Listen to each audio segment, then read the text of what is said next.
Change begins from within.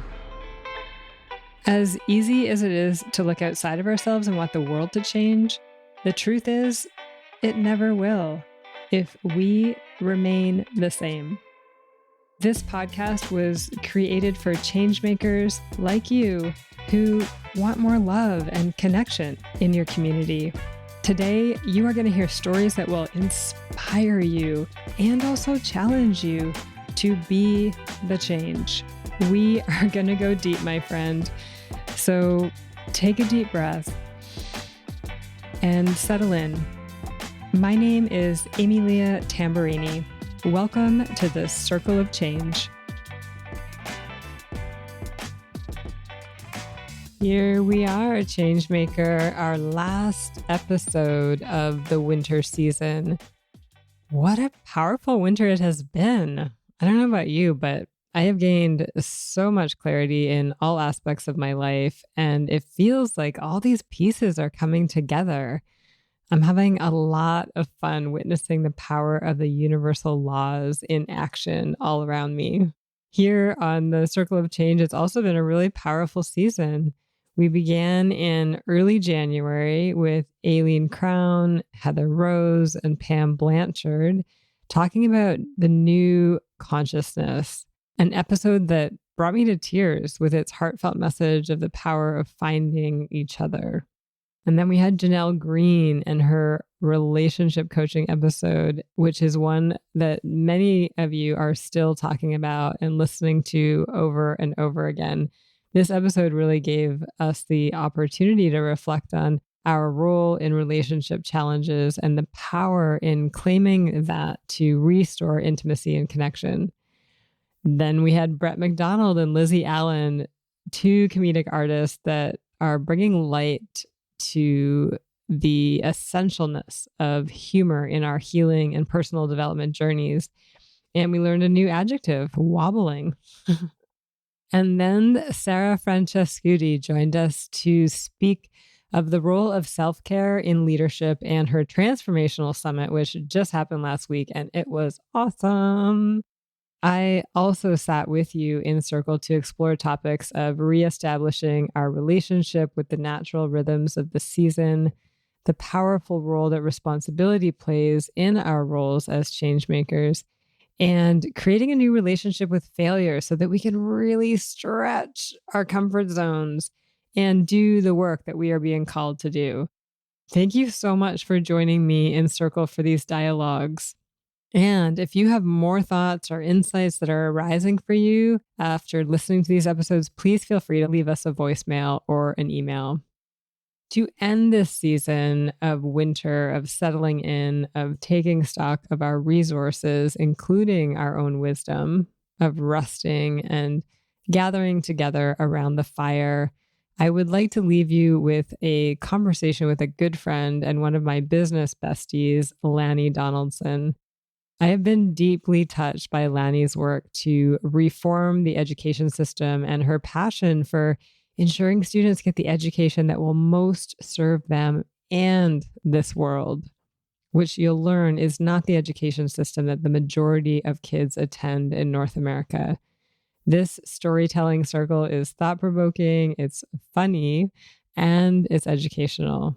We are sitting with a visionary who is really doing the hard work required to change systems so that we don't repeat the past.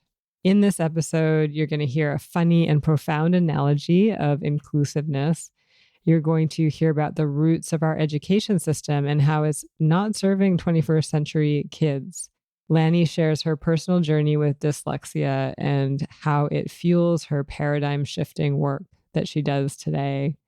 She gives an empowering definition of education and talks about the 4 skills that every kid needs to learn to thrive in this world. She gives really heartfelt guidance for parents who may be feeling alone in their child's journey through the education system. And she leaves us with wisdom gained through the pandemic and why we need to act on it right now. Let me introduce you to Lani. With over 3 decades as an educator, administrator, speaker, and most importantly, real life in the trenches classroom experience, Lani Donaldson's view of education can be radically different from standard definitions. Known for her practical, humorous, street savvy style, Lani appreciates and shares with others that education is so much more than the current definitions allow. As president, CEO, and chief visionary officer of the Engaged Educators Corporation, a company whose mission is to innovate education on a massive scale, she now has opened up Academy, a 100% independent private school that offers every student an individualized education program. How amazing is that?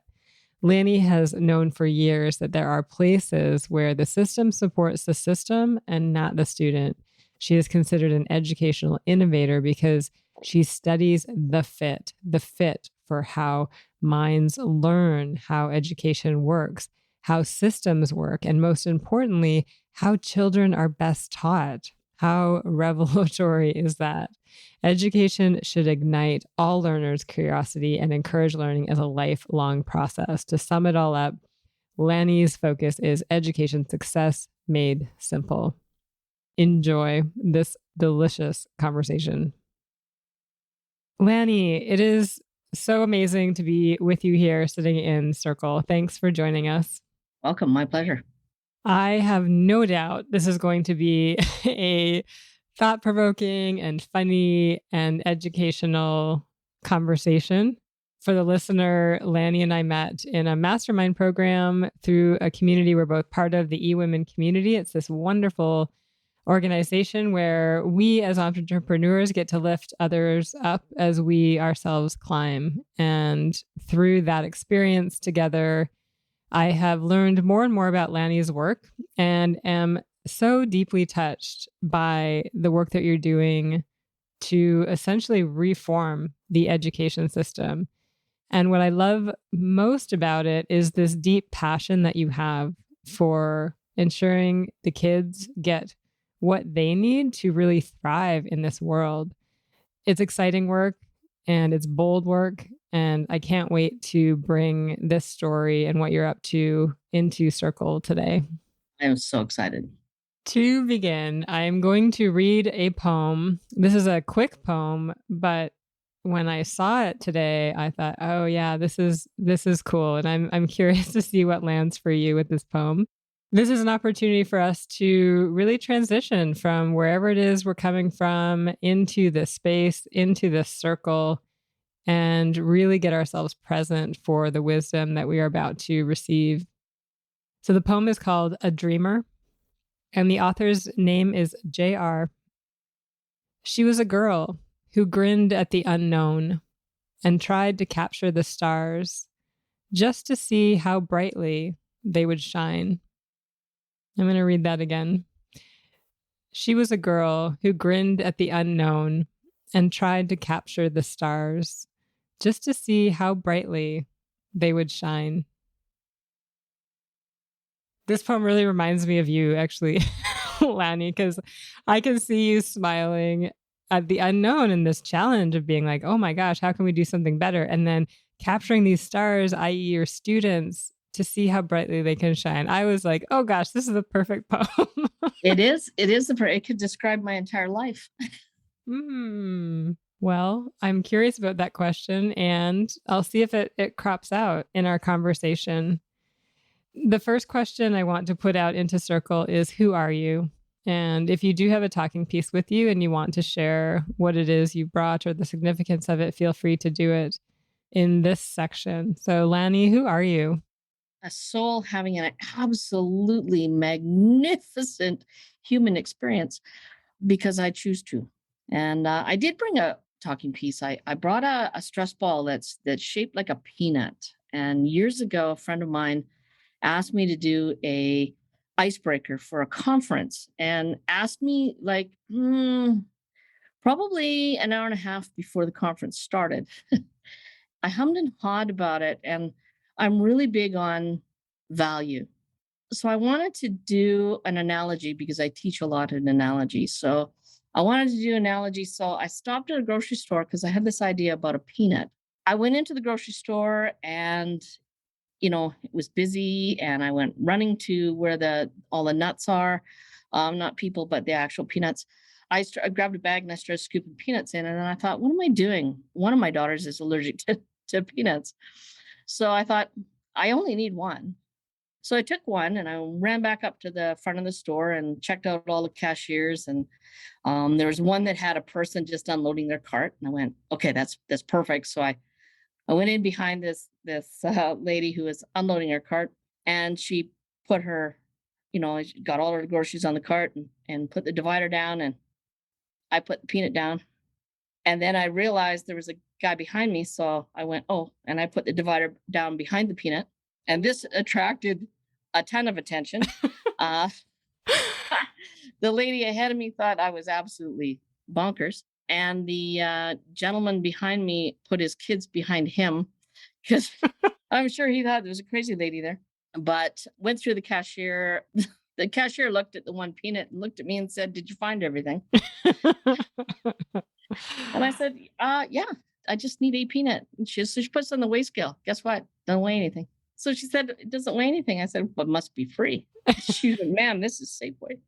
Um, so she phoned management. She phoned up to the office and asked, "There's this lady here wants to buy a peanut." No, no, just one. No, no, just a peanut. Well, yeah, I did put it on the scale, but it doesn't weigh anything. She goes, "Okay." So she looks at me and she goes, "Apparently it's free." And she puts it across to where the bagging guy is. And he looks at me and he goes, "It's like a bag for that." Oh my goodness. So I got to the conference. I put the peanut in my pocket, and I said to people, "I have something in my pocket that I've never seen before. Can anybody guess what it is?" And so people are guessing in the audience. And I pull it out and I said, "It's a peanut." Actually, it's the shell of the peanut. I assume there's a peanut in there. I assume that there's a value, there's nourishment, there's protein, there's something of value in there. And wouldn't it be lovely if we all saw the value in every person we saw, just like a peanut, and assume that they're kind and have kindness and love within them? Yeah. Mm, beautiful. Oh, I love that. Love your use of analogy as well. I use it a lot because kids learn better that way. Yeah. So we're talking about learning, we're talking about kids and education, and you've been in the education system for quite a while. Clearly, you've seen that there's an issue. So I'm curious to hear your story, your journey that led you to this work that you're doing now, where you've realized that there is an issue with the education system. So when did you first realize that? Back when I was a rookie teacher, I noticed that there was where the system supports the system and doesn't necessarily support children. First things first, before we get into this whole thing about the education system, the fact that our current education system doesn't work very well has nothing to do with teachers. As a matter of fact, great teachers are probably the only glue that's holding it together. I spent almost 2 decades as both a teacher and administrator in the system. And let me tell you, being in front of a classroom is a very challenging place to be. So kudos to all my colleagues who are teachers. But the system is built on a system that has passed. We have 21st century kids going to 20th century buildings, not a problem. But they're going to those 20th century buildings, getting an education that's still based on a 19th century model, which is not serving our kids at all. We're teaching to the masses. We put as many kids as we can in a classroom, and we teach at them because that's what the curriculum states that we should be doing. Teachers just don't have enough time in the day, and kids fall through the cracks. And these children are our future, and we had better not let them down now. What is the result of that system? Well, we have kids that don't fit the norm, especially when you have 35 kids in a class or 30 kids in a class. You kind of teach down the middle. If you have one kid that reads at a grade 4 level and one kid that reads at a grade 9 level, when you're teaching a junior high class, that's considered average. So you teach in the middle and hope that the kids that read really well aren't too bored and get enough, and the kids that are struggling, don't check out. So it's really a system where we need to step back and go, why cannot we not individualize education for kids? Why can't we do that? It takes a little more effort, it takes a little more ingenuity and innovation, but it's not impossible. And our kids nowadays need a different approach. And I always tell people, if you look back at your education, outside of the fundamentals of learning, so really strong reading and writing skills and really strong mathematical fundamentals, the rules of or the laws of science and the rule of law. Outside of those things, most of which you learned in school is now irrelevant or proven to be incorrect.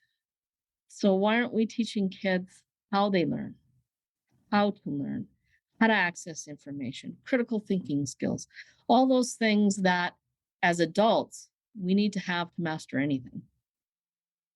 I would love to take this to make it maybe a little bit more personal in terms of what is really driving you to be doing this work, because what you're doing is amazing. And I know it takes a lot of effort.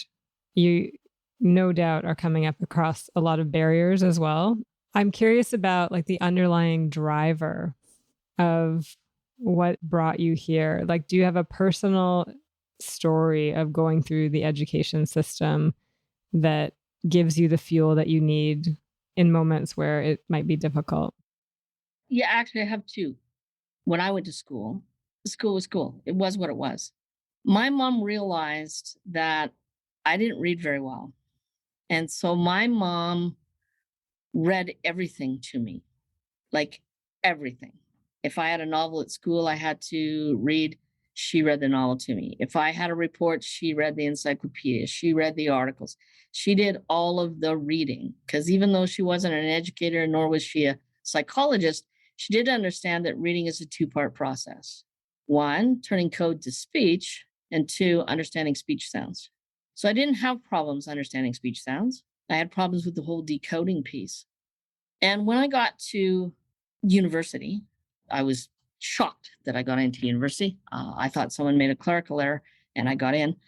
I lived in fear and I actually went to university by accident because it was the only way I could figure out to get out of that small industrial northern British Columbia town and save face. So I went to university, lived in fear my first year, and struggled until I sat in a linguistics class. And in the linguistics class, the professor started talking about how the language goes together and that letters have sounds and combinations have sounds and there's rules control the language. And I sat in that theater and went, huh, this would have been handy to know. And I had a lot of baggage because I was angry. So I went and got tested. And when they sat down to tell me the results, they said, okay, so you're dyslexic. And I went, oh, thank heavens. And they went, what do you mean? And I went, oh, well, I thought it was stupid. I mean, dyslexic, we could do something with, can't we? And they went, well, kind of, maybe, I don't know. And then that made me really angry. So I had to teach myself. And then fast forward a number of years when I had my own children, my middle daughter is very dyslexic because it tends to be a genetic trait.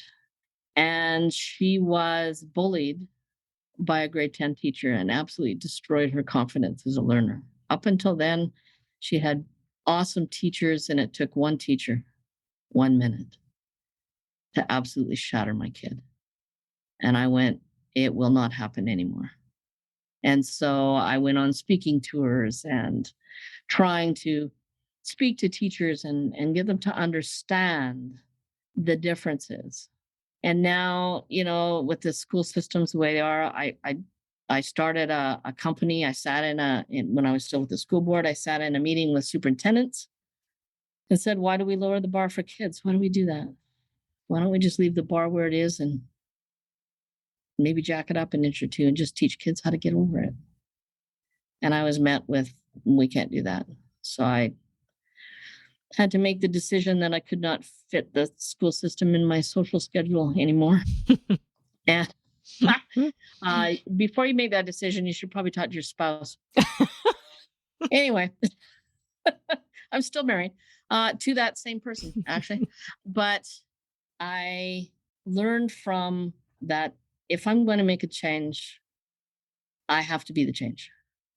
And I have to go out and I have to. So I started worked at a reading company that was phenomenal and bounced kids' grades in hours. And then I went, you know what?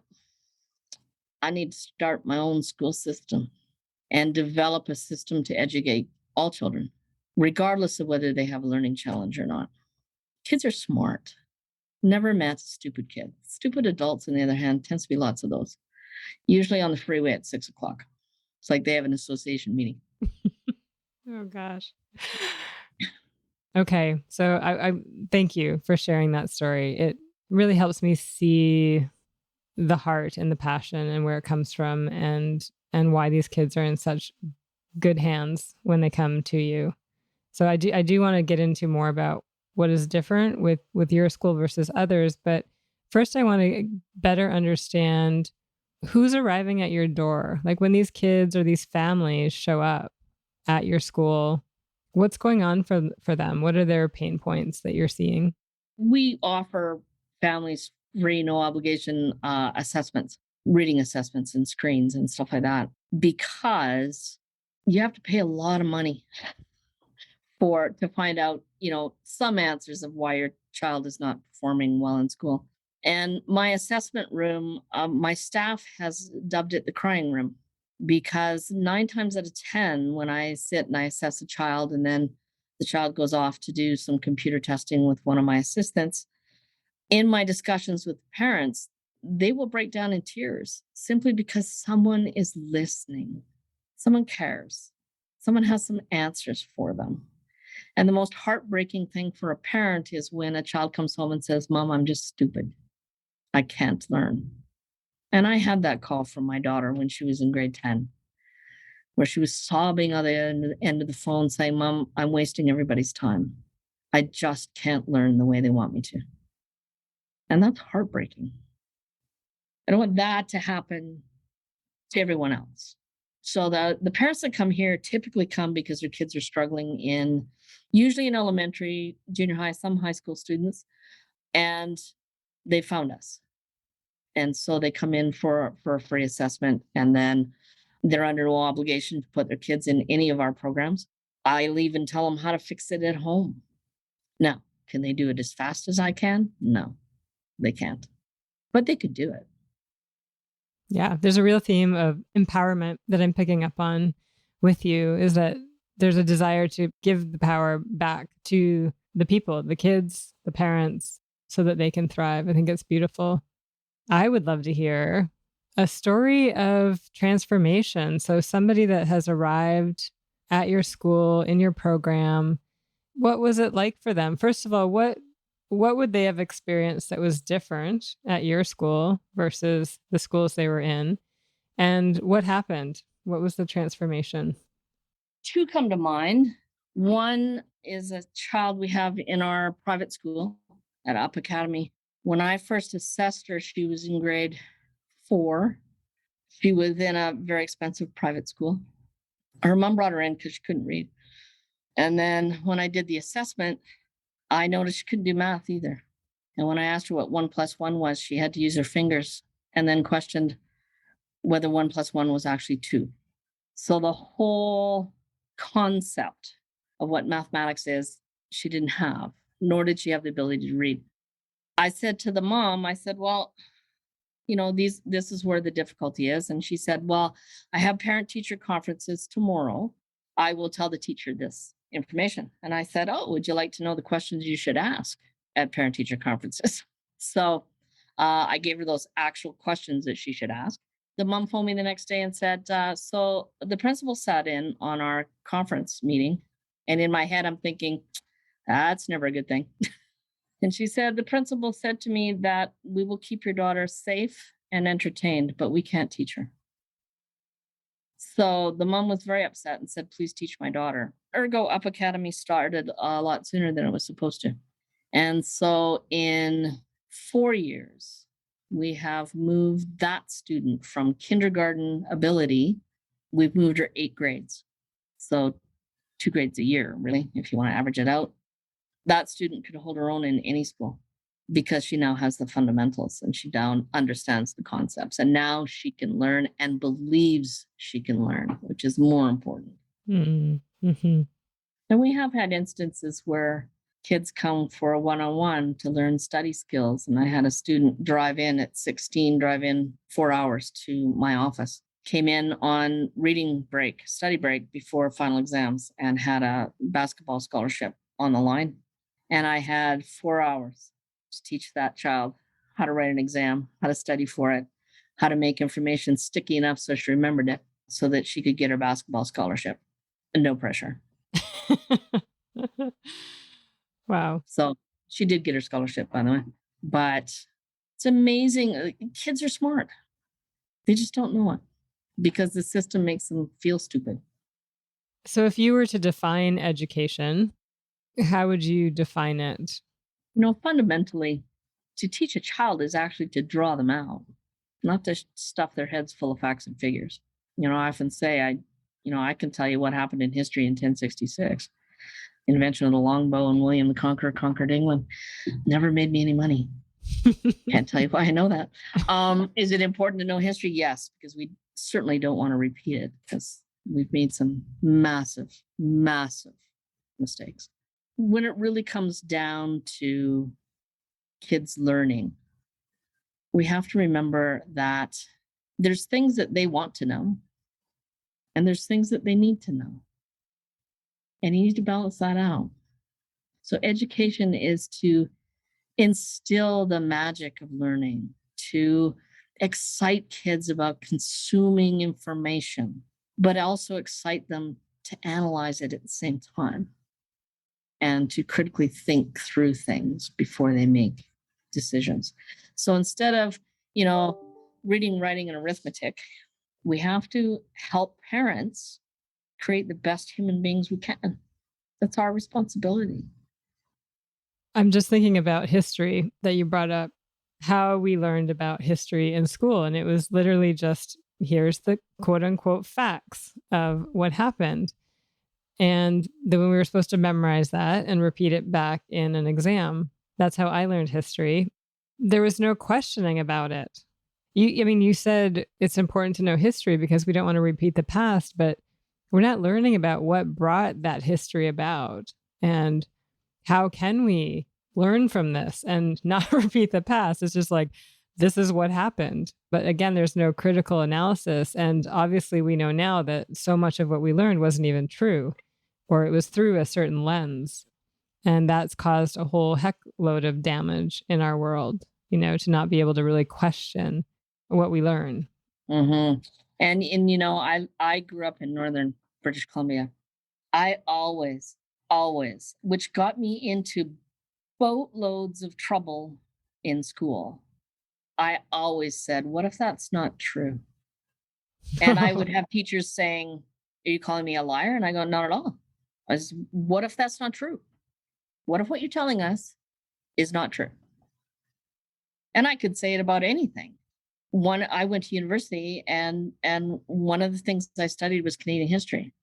And I remember sitting in a class saying to the professor, what if that's not true? What if you're totally off in another planet? Because when you drive past the First Nations reservations, you can see something has gone massively wrong. And again, and I went, no.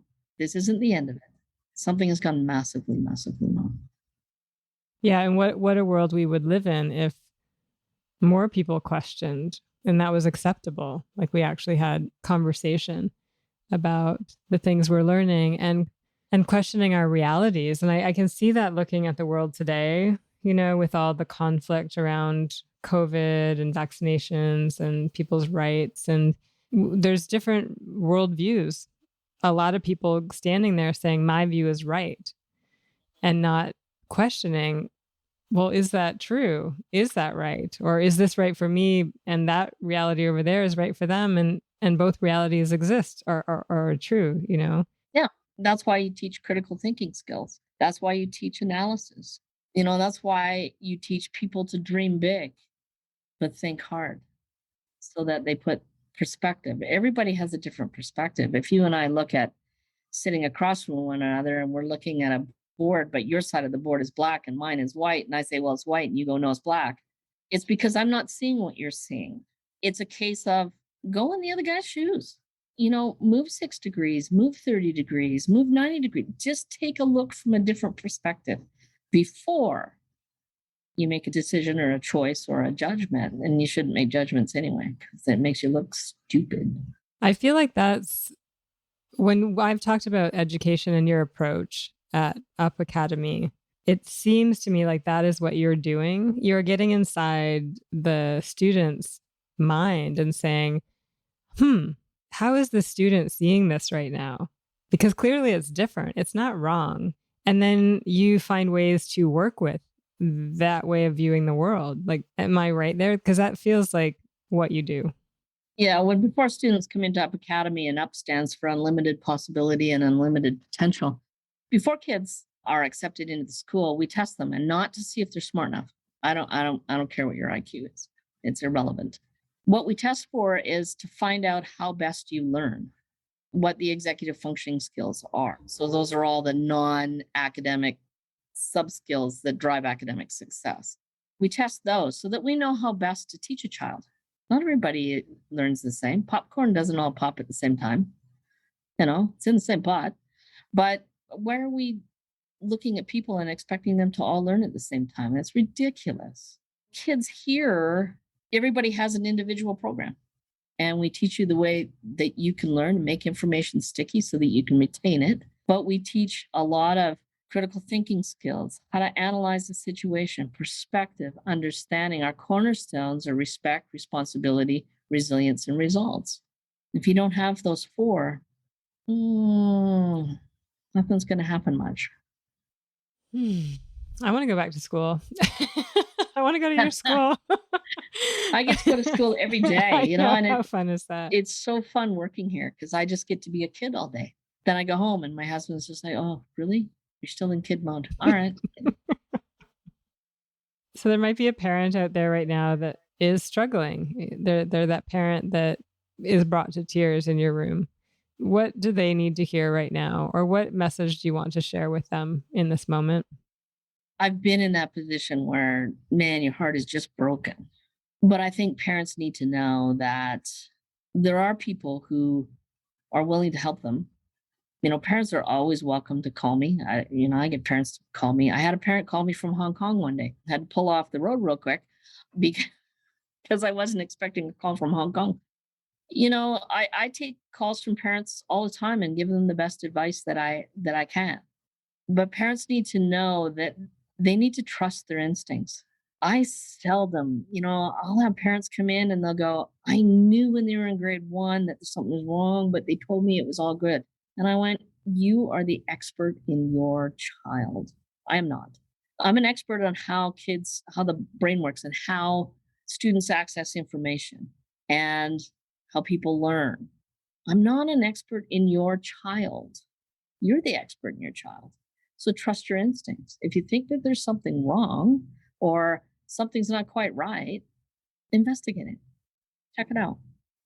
Make some phone calls. Build a team around you. Because it takes a village. Thank you. Oh, I got shivers when you said that. For me, it relates back to this process that we've been in life of being taught not to listen to our instincts. Being taught that book knowledge is better than what is in us and what we know through ancient wisdom. Listening to the voice within, yeah. And our culture tends to go, stop it. But man, that little voice inside, seldom wrong. Yeah. Especially when you're talking about children too. That instinct is there so your children live longer. I used to say to my kids when they were really little, I go, good thing you're cute. They were never too sure. Instinct is a huge thing. And many cultures, it's honored. And unfortunately, in a lot of cultures, it is not. And we need to learn to get back to that, to get quiet, to get centered, and to listen. Cut out all the noise and just listen to that internal voice. Thank you for that. This has been such a juicy conversation. My eyes have been opened, and I know the listeners will too, just rethinking about everything that we take for granted and also challenging. For me, I've been challenged to think about the changeability of the education system and that is possible, especially with leaders and visionaries like yourself out there. So just keep doing the work that you're doing, please. Yeah. Thank you. I will. Yeah. I will. I have one last question as we close out, and you've touched on this in various different ways in my mind. For me, we're here sitting in a circle, and I created this podcast to support people to be the change that the world is asking for right now. It feels to me like you have full-heartedly stepped into that. What does that mean to you? What does it mean to be the change? I think it was Martin Luther King that said, a genuine leader is not a searcher of consensus, but a molder of consensus. And I think I am the latter, pointing out where the flaws are. If there's one thing the pandemic did, is it taught parents the value of a great teacher. And it also showed parents the flaws in our system and the unsustainability of it. And that message has to get out, that there is a better way. We can't sit in a top-down, government-dictated system. There's so much more at stake here. Our current school system was designed to create workers for the industrial system. That's what, when Rockefeller wrote the first check to the first school board, he said, I want a nation of workers, not a nation of thinkers. And guess what? We need more thinkers. And we need more people to see people as peanut shells and know that there's value inside.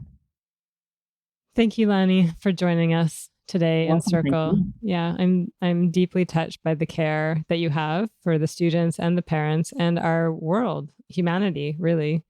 And I'm cheering you on and hope that more and more parents give you a call. Well, thank you. And thank you for all the work you do. I love listening to your podcast. It is enlightening and encouraging. Thank you. You're welcome. Hey, Changemaker. Before you go, I want to let you know that on March 8th, International Women's Day, I am speaking at the Voices of Women Summit at 5 p.m. Pacific.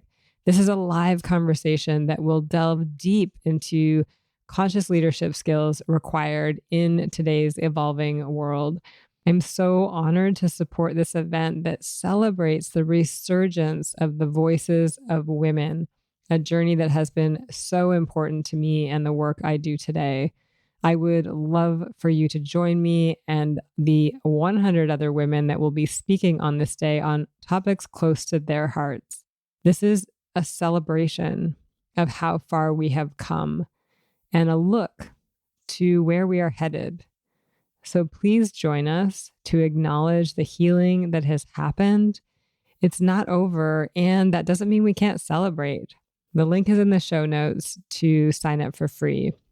I will see you again on March 31st here in the Circle of Change, where we kick off the spring season. I love you. Ciao. I'm now passing the talking piece to you.